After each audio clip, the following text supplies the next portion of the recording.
நோக்கிய சாமானியர்களின் அணிவகுப்பு. தமிழக அரசியலில் டிவிகே படைத்த புதிய வரலாறு.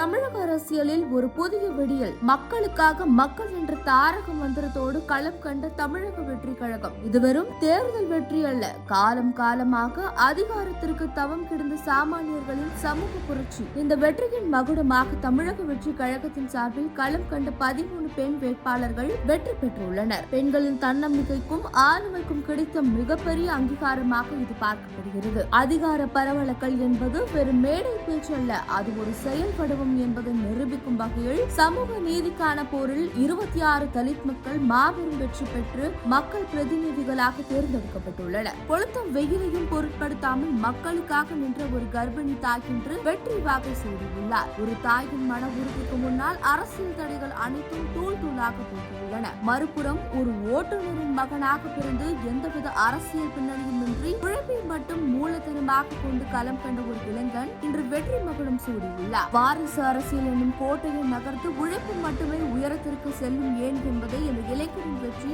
பறைசாற்றுகிறது. இந்த வெற்றிக்கு அடையாளமாக திகழ்வது உழைக்கும் கரங்களின் வெற்றி. தினமும் ஆட்டோ ஓட்டி வந்த ஓட்டுநர் இன்று மக்களின் பிரதிநிதியாக சட்டமன்றத்திற்கு தேர்ந்தெடுக்கப்பட்டுள்ளார். இந்த வெற்றி ஜனநாயகம் என்னும் சாமானியர்களுக்கானது என்பதை உறக்க சொல்லியிருக்கிறது. அதிகார பலமோ பணபலமோ ஒருபோதும் உண்மையான மக்கள் சேவையை வென்றுவிட முடியாது என்பதற்கு சட்டமன்றத்தில் மக்களின் குரலாக ஒலிக்கப் போகிறார். உழைப்பால் உயர்ந்த இந்த எளிய மனிதனின் வெற்றி மாற்றத்தை விரும்பும் ஒவ்வொரு இளைஞரும் சாதிக்க துடிக்கும் ஒவ்வொரு உழைப்பாளிக்கும் ஒரு பெரும் நம்பிக்கை அளித்துள்ளது.